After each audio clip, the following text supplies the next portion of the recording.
Hello, everybody. Oh, Welcome back to yet another episode of the season 2 of the Growth Invitation. In this season, as you know, I am committed to bringing on powerful females from all around the world to share their stories of challenges and stories of growth as an invitation and an inspiration to you all so that you know no matter what you're going through, where you are now, what you've experienced, or even where your starting point is, you can always choose to grow and manifest your dream future. How exciting is that? So, today I am here to talk to Dr. Keiko. Hello. hi, Janet. Thank you for inviting me. I'm so You, excited. you are so welcome. I'm so excited to have this conversation with you. And so, bit of backstory.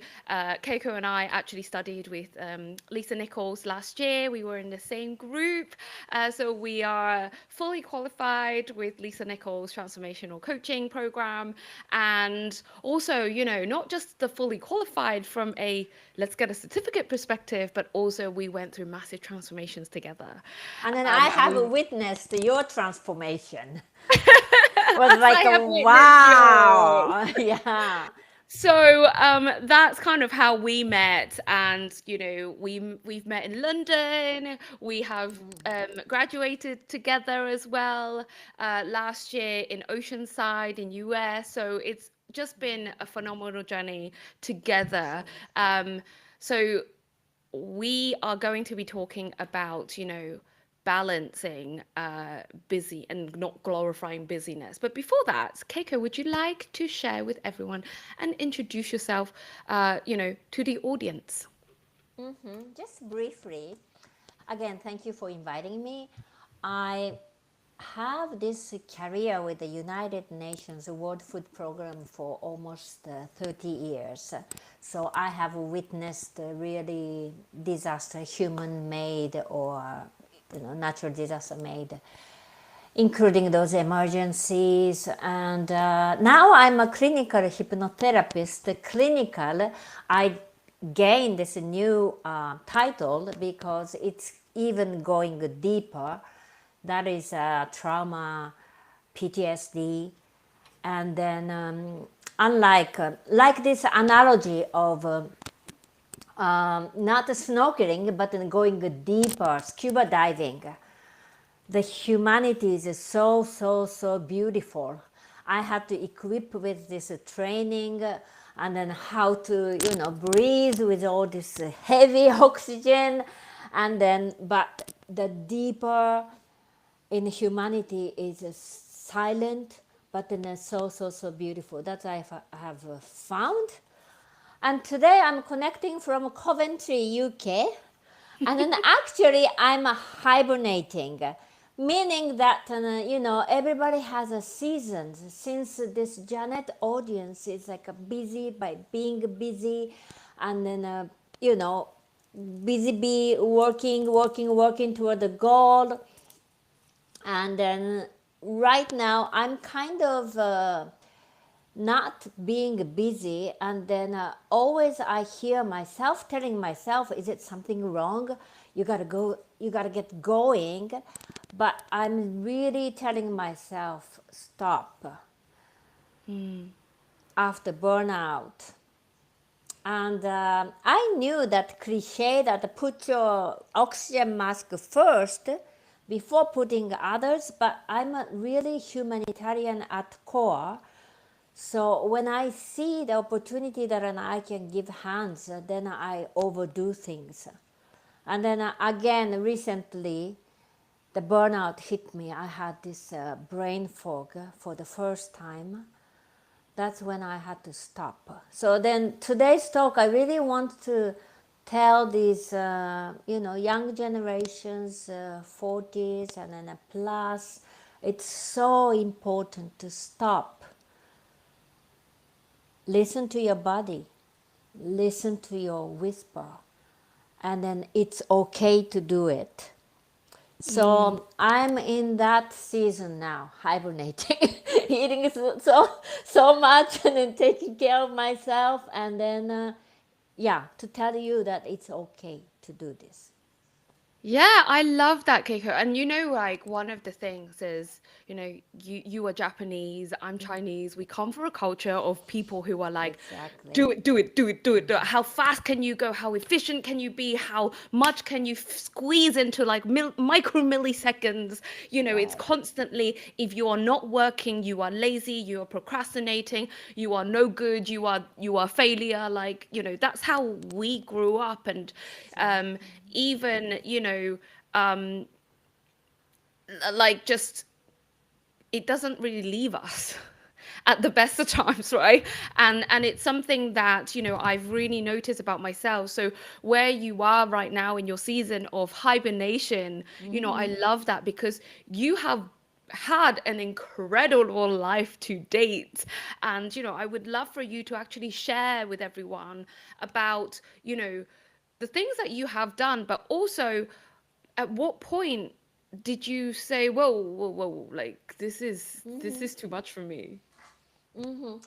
The first burnout came in 2004 when there was this giant tsunami hitting Indonesia. I don't know if you remember. There was nothing left. The this powerful tsunami. I still remember that scene. Nothing left except for this giant iron steel ship in the middle of nowhere, and then some coconut tree. I realized how strong coconut trees are. Otherwise, everything was washed out. And then it was like a huge emergency. So then our Japanese Prime Minister Koizumi, remember this Ryan hair, like Richard Gere, like a Japanese version. And yeah, Bill Clinton came. So then I was in the tent because everything was washed, and then just working for these affected population who lost everything basically, and then a family. I sympathize with them. So then we were working, and then I imagined this: our prime minister is coming. So then our headquarters was calling me. I was the only Japanese on the site. So I was writing a press release in English, in Japanese, and in Bahasa Indonesia, Indonesian language. So then until like 3 a.m. I was working. And Wow. then our staff were like that. So then, we were eating just for the sake of eating, and then my tummy gets really big, and then, really disgusting. And then, looking at myself, and then I couldn't do the exercise, but just keep going, until the moment that my friend said, well, let's go to Bali for detoxing.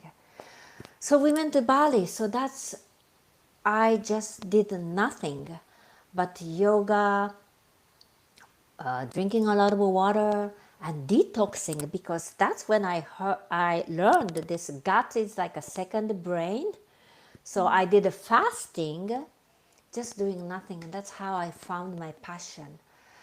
And then what I want to do, my life, listening to myself, taking care of my body by yoga. But then, in Italian phrase, dolce fa niente, meaning sweetness of doing nothing. That's what I was just doing, 10 days. And then, surprise, surprise, you think you do nothing, but then that really led me after retirement. By the way, I hate to call it retirement because tiring again. So I label it as my second act in my life, right? Because I'm not that tired yet. But Just after, just so that, just for context, yeah, like how old are you now? I'm 62. I just celebrated my 62. And Can then you I imagine everybody that Keiko is full of energy, and she's 62, like, and she's talking about like, oh yeah, this happened in Indonesia, like as if it was just like, how old were but you when that happened the first time? that was That the 40s, like say 42 years old. So Wow, then okay. my So project about 20 in, years. yeah, 20 years back. And then Mm. my project, therefore, creating a retreat in Bali, that idea, the concept I got to create something like that for myself 20 years back. Mm. So this retreat has to be it's not huge, but it has to have this colon cleansing system, everything in one place. Because I don't want the Keiko to travel to somewhere else to do the colon cleansing or yoga session, so then everything can come there. Because after this colon cleansing or the yoga session in the morning and in the morning walk with this beautiful waterfall, healing water place is nearby. So after that, after session, you can just rest in your room and then do whatever you want. And then also it's nearby the center, not so far away from the center. So if you feel like going shopping, you can go shopping and then cultural dance, etc., etc. So then it was just meant for myself. For 20 years back, and then I realized that is a time after COVID, 2020, when I retired. I launched for my second act.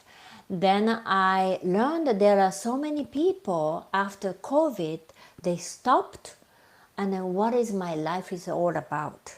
So a lot of coaches, healers, and then yoga teachers want to do retreat in my retreat, bringing their students, and so I meant to serve myself 20 years back, but then I started to hear many people like at age 30s, 40s, and then I really love to meet with them and then speaking.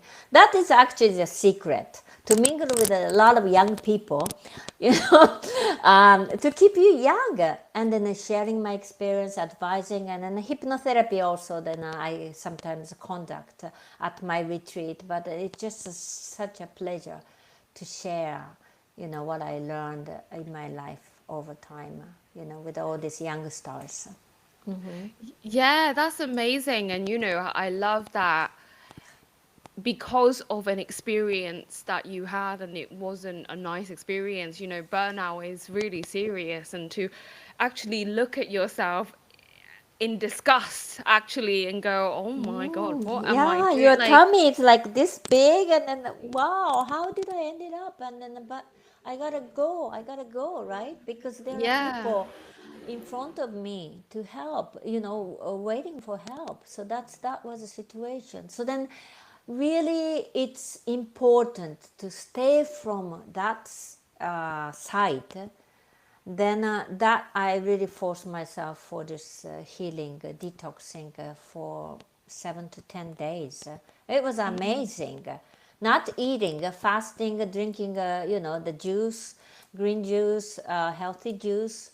And then after 10 days, when I put the fruit on my tongue, it was like, wow, it's so sweet, it's like your tongue found its purpose in life, kind of experience. It's like wow, Yeah.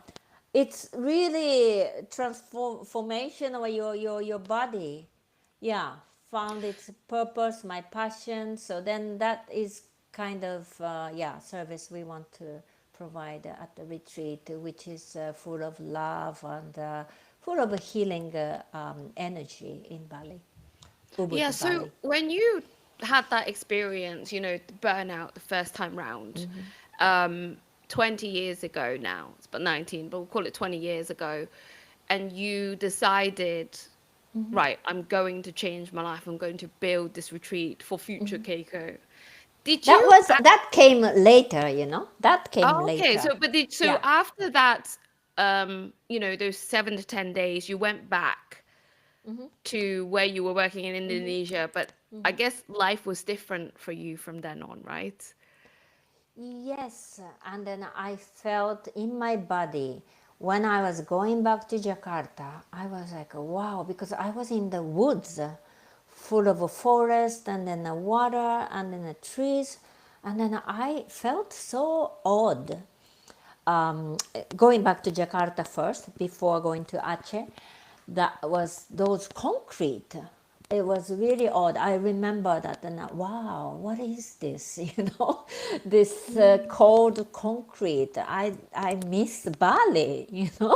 I miss the woods. I miss the nature. I miss life. But yeah, I went back, and then I went back to my son. Yeah, who was in the And did primary that, school. and Yeah. how would you say, I mean, how would you say that experience changed you?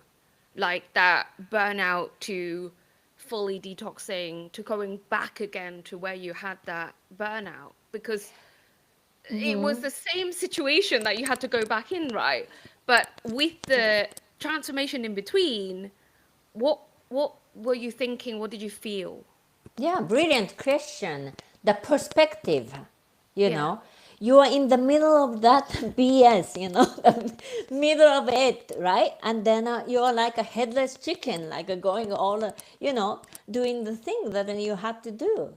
But then, yeah, your body felt something different.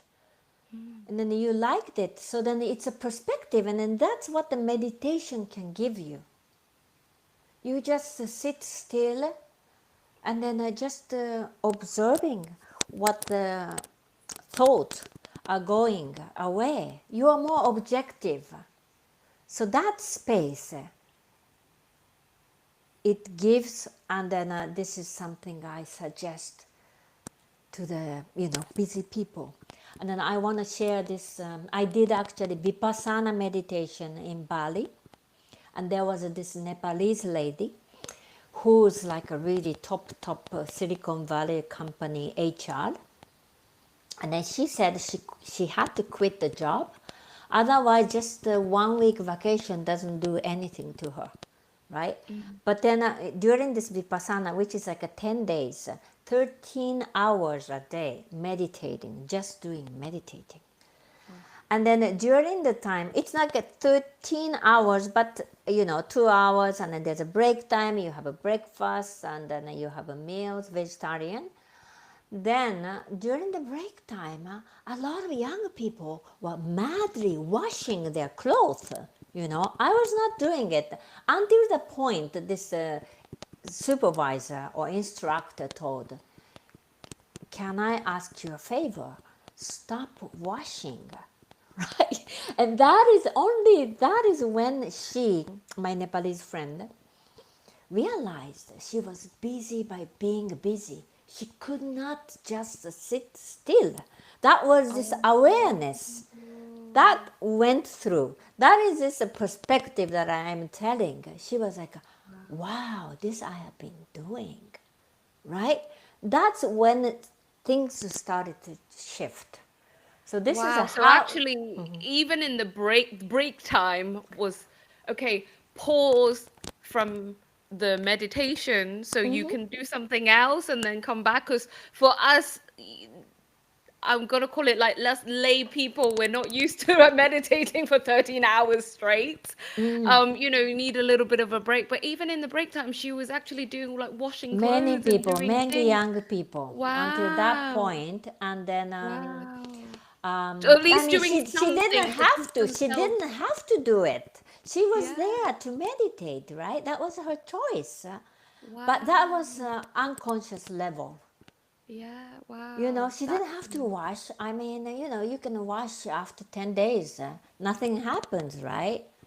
But so many young people was like washing. They went to this. Yeah, that was like a really. So this is how it is. Like you said, we are living in a world which glorifies business, busy being busy. So you need this space to realize, right? And then this morning, before preparing for this webinar, I was thinking, like with this time, I'm, hibernating. I'm reading a lot of books, and then, you know, and yeah, with this AI, I just cannot believe how quickly I can do things. Like, writing an essay or putting together my ideas. It's so easy. So then what is this efficiency? what you want to be so quick doing things, and then of course you cannot beat the AI. So what is it to be really human, right? This is a thing like I'm meditating. You cannot beat AI. You cannot, be faster than them. You know, what I used to be doing, like writing this press release in 3 languages, the AI could have done it quickly. But then that time, 2004, I had to do it myself, right? Picking up the dictionary or whatever. But then, so it's this the time in the history, really amazing time we are living in. So what is it to be human? What can we do, offer, and then how you want to live, in this time, space? This is really amazing, question to ask. Yeah, I love this You, question. It's not something that, we think about a lot, or not often. Not many people think about these things. What is the meaning of life? What is the meaning of humans, our existence? Why am I here? Why are we all here? What is the purpose of it? And I think it's a great question to actually be thinking about. And is there a right answer per se? Maybe not. Maybe not. Like, who knows, right? But like you said, to use your word, it's all about the perspective that we want to, and the meaning we want to put onto everything. And I think, to think back to like our title of today, is finding balance. Um, in a time where we're all actually glorifying, in a world that we're glorifying busy. It's almost like if you say you're busy, I'm really guilty of doing that. I'm just like, sorry, I'm busy. I was busy, so I didn't reply you. Sorry, I was doing this, I'm late doing it. It's almost like this like, it's okay to be busy. It's almost like this thing that it's like, oh, because I was busy, so I didn't do this. Because I was busy, I didn't do that. Because I'm busy, I didn't exercise. I didn't meditate. I don't have time to do this. I don't have time to do that. It's kind of like, but for what?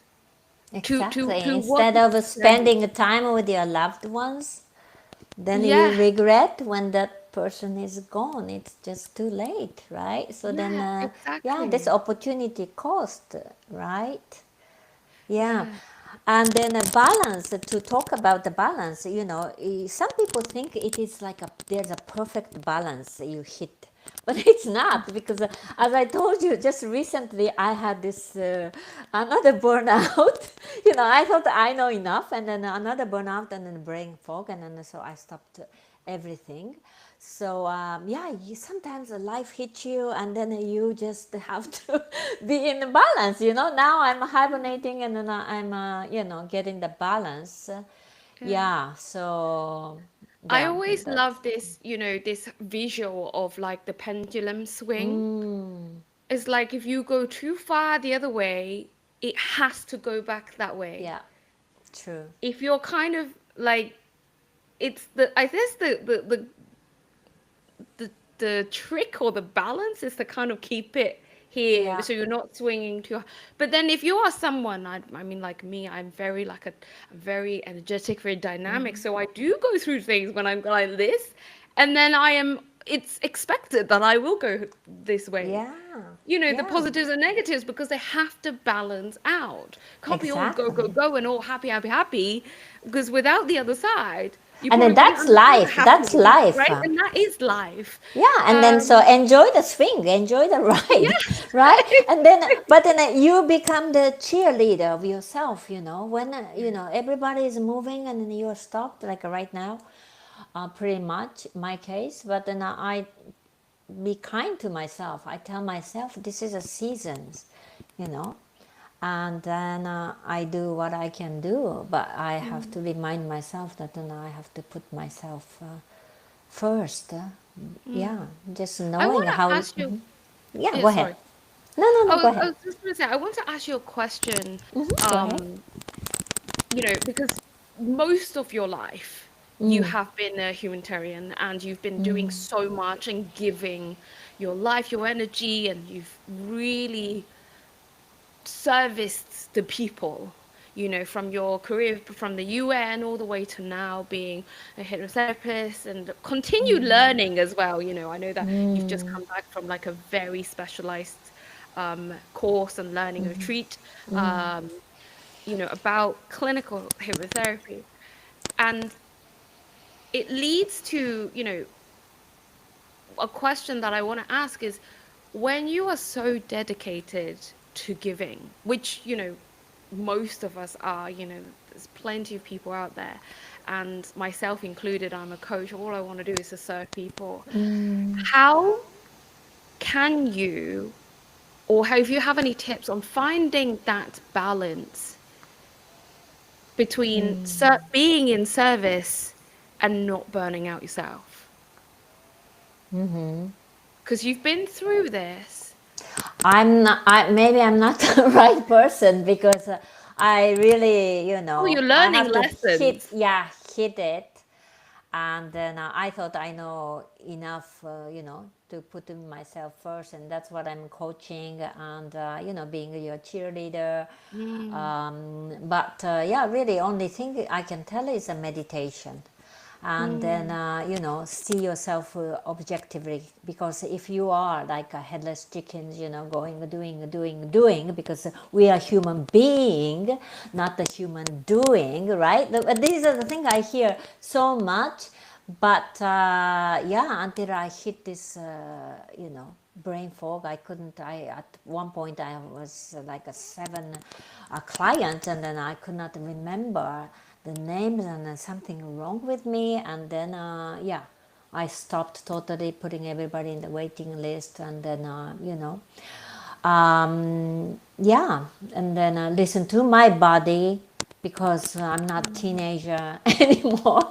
And then even on my 60th birthday, I was dancing like a dancing queen, and then my hip, there was this I forgot the term, but then yeah, really, I was in a wheelchair, you know. So so I really have to hit this extreme, then and then I put in myself back. But But what I'm actually hearing from you is that yeah. what you're learning is really all about understanding yourself so well that I think it's coming, I can feel it. Okay, stop. But also, like, sun's coming through. Also, like, being able to give yourself time to rest regularly, and also time to hibernate Yeah, on let a myself do regular it. Yeah, basis. yeah. And then, like, when you are out, you are able to be fully out there again. It's not about going out all the time and being completely out there. Whether you're an introvert or extrovert, you're building your business, you're smashing your business, and whatever it is in life, it's about giving yourself even that tiny bit of time to meditate, to sit and be still, Yeah. and being able to become aware. Because now that you've experienced those things, as all the dancing, like, hip, you won't be doing that again. And you go, 7 clients too much. Okay, I won't be doing that again. It's kind of like, it's not about, I think it's like not about not hitting those points. From what I'm hearing is not about And not hitting those points. It's about when you hit those points, you go, oh, then you okay, come back. lessons learned. Realign, come back, and then go again. Yeah. Realign. So next time you don't have 7 clients, you don't do dancing queen anymore, like, Yeah. or not in the same way. So that's what I'm learning from you, from what you're sharing. Yeah, and then I do is listen to myself, and then I do listen to myself. Like one of my clients, she had this problem with what do you call this, vertical, the spine, The spine. and then her father died because of this surgery, of spine surgery. So she want, but then she's telling herself, I gotta work, I gotta work, I gotta work. So then, putting a cart before a horse, right? So then you really, your asset is your body. So when your body says, like my hip screamed, and then I listened to that whisper. Whatever people say that, then I said, no, I have to stop. So then that is when I really stopped, you know. So yeah, just listen to authentic your body basically, yeah. And then And the also, whisper. yeah, and also not being afraid to just cut and Exactly, go, no, because your sorry, mind said I that can't really, now. yeah, Yeah. because your mind said that really, you can, dance like this or whatever. Your mind challenges you, because Yeah. remember how I used to be in the younger, Yeah. generation, young time. So then, yeah, really listen to your body and then listen to your whisper, because it's really tiny voice. It's not loud, like your mind is quite, you know, loud, noisy, oh, you can go, whatever, So that's, I do listen, and then I put myself first, no matter what, you know.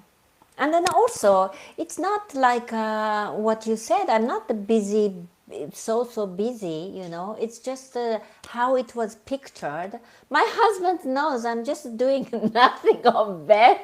He cooks for me, and then, so it's not like, yeah, how I'm perceived, that perception also, deceives you, right? Yeah. So yeah, just being honest who you are at this moment, and yeah, then believing also there will be time, spring and then summer will come, but then really that stopping gives you the moment to give you the perspective. Yeah. Yeah, after Yeah. all this, the body is an asset, but if you are in the middle of that BS, the believing, belief system, then you really cannot see. It's Yeah. really this perspective and an objectivity. That's what the meditation can give you. So that's I am trying to do every day, 1 hour, 2 hours meditation, just sitting. It's not easy, because all this monkey mind that goes the chit chat, chit chat, chit chat. Well, this is enough, I have to do this, I have to do that, but then you have to tell who is in the driver's seat. I decide to do this meditation. Then it's really calm down, and then a lot of good ideas actually come, false universe or whatever you can call it. Yeah, Yeah. you get the really brilliant ideas while meditating. Yeah. Because you're giving it the space Mm-hmm. rather than Probably. clouding yourself with busyness. You're giving it the space to come through. You're giving yourself the space to download, to think, to process, whatever you want to call it. Like it requires, if everything is like clumped up, nothing can come through. But if you let go, now it can come back into yourself, and like you Yeah. get these the best ideas. And that's why I think I always laugh about this, like we always get the best ideas in the shower. It's because you're just showering and enjoying yourself, like, oh yeah, maybe having a Yeah. little sing along, right? And that's basically what's happening. Yeah, when you are open to listen to this, that's Yes. voila, that's Yeah. that's it. Yeah. And then Yeah. Yeah. also some people, this objectivity, some people says journaling is good. Journaling doesn't work for me, I write a book, I just continues writing, so then it doesn't work. But so I'm working on this meditations, so that's something I really recommend for the young busy people, because it's getting busier and then busier, and then it's a world which really value the productivity and an efficiency, but then just to stop and then think with all this AI and then everything, but then also how you put it, how you interpret, is this a threat, then I will lose a job. Maybe this labor market is not going to be the same as we used to be living, right? So then listen to your passion, how you can be useful or enjoying the moment we are on this planet right now. What a perfect note to finish this. Thank you so much for Thank all your you. sharings and the wonderful stories that you told about yourself, to help us understand the importance of actually being balanced, and, the meditation, and actually to stop glorifying busy. It's not a pretty place to be in. So Yeah, actually, let's change the perspective of it. And so we can actually live more and yeah. be more, Be more, from exactly. that I cannot perspective. wait to be a grandmother, because grandma is like just being there, and then Yeah, just glorifying your grandchildren, just being who they are. So yeah, that's yeah. my Shout out to next step. Keiko-san.